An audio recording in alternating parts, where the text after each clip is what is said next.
విజయవాడ ధర్నా చౌక్లో విద్యుత్ ఉద్యోగుల మహాధర్నా చేపట్టారు. రాష్ట్రం నలుమూలల నుండి విద్యుత్ ఉద్యోగులు విజయవాడకు భారీగా తరలివచ్చారు. విద్యుత్ యాజమాన్యం ప్రభుత్వం దృష్టికి తమ సమస్యలు తీసుకెళ్లినా పట్టించుకోకపోవడంతో నిరసన గళం వినిపిస్తున్నారు ఉద్యోగులు. తమ సమస్యలను ప్రభుత్వం పట్టించుకోకపోతే ఈ నెల 15 నుంచి సమ్మె బాట పడతామని ప్రభుత్వానికి నోటీసులు ఇచ్చారు. ప్రభుత్వం తమ సమస్యలు పరిష్కరించే వరకు తమ పోరాటం ఆగదని స్పష్టం చేశారు. ఎవరిని కూడా ఈ రోజు యాజమాన్యానికి ఈ రోజు మన ప్రధానమైన న్యాయమైన సమస్యలపైన ప్రభుత్వం నుంచి కానీ మేనేజ్మెంట్ నుంచి కానీ సరైన స్పందన లేకపోతే ఇక మాటలు లేవు, మాట్లాడుకోవడాలు కూడా లేవు. కూడా డిస్కమ్లు కానీ జిల్లాలు కానీ కేంద్ర జేఏసీ నాయకత్వం ఏ పిలిపిస్తే ఆ పిలుపుకు తూచా తప్పకుండా పాటిస్తారు కూడా మరి మేనేజ్మెంట్ కి గవర్నమెంట్ వారికి తెలియజేస్తారు. మిత్రమా, శరణమా, రణమా తేల్చుకోవాలి. ఆసన్నమైంది, సమయం ఆసన్నమైంది.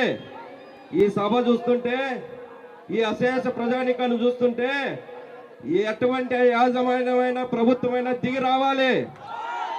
విజయవాడ మన ఆంధ్రప్రదేశ్ రాజధాని దద్దరిల్లాలి, దద్దరిల్లుతుంది. విద్యుత్ ఉద్యోగులంటే మామూలులా సామాన్యులా సమ్మెలోకెళ్తే ఉంటే ఎలా ఉంటుంది? అంధకారమే. ఎవరైనా ప్రభుత్వమైన రాష్ట్రమంతా అంధకారమే. కాబట్టి ఈ వేదిక నుంచి చెప్తున్నాం, విద్యుత్ ఉద్యోగులుగా ప్రభుత్వానికి యాజమాన్యానికి మీకు ఇప్పటికే చాలా సమయం ఇచ్చాం. దయచేసి ఈ రోజు ఆహ్వానించారు, మా సమస్యలు పరిష్కరించండి. ఈ యొక్క సమస్యల పరిష్కారం కొరకు తుది వరకు రాష్ట్ర విద్యుత్ ఉద్యోగుల ఐక్య కార్యాచరణ సమితి ఏదైతే పిలిపిస్తుందో ఆ పిలుపుని మనందరం కూడా కుటుంబంలో ఉన్నటువంటి సమస్యగా భావించి ఆ కార్యక్రమాలు విజయవంతం చేయడం ద్వారా మన సంగీత శక్తిని ప్రతిబింబించడం ద్వారా మన సమస్యలు పరిష్కరించే వరకు కూడా అవసరమైతే నిరవధి సమ్మెకి ఎటువంటి జంకు బొంకు లేకుండా ఘన విజయం సాధించవలసిందిగా మీ అందరికీ సవినయం చేస్తూ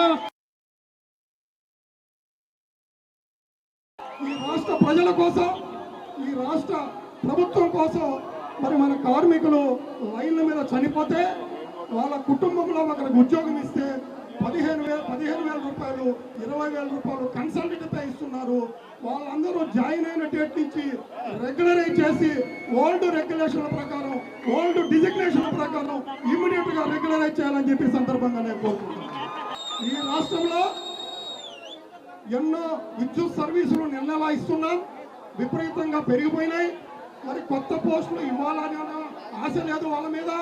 అలాగే ఉన్న పోస్టులు కూడా రిక్రూట్ చేయకుండా మరి పెండింగ్ పెట్టారని ఈ సందర్భంగా నేను తెలియజేస్తున్నా.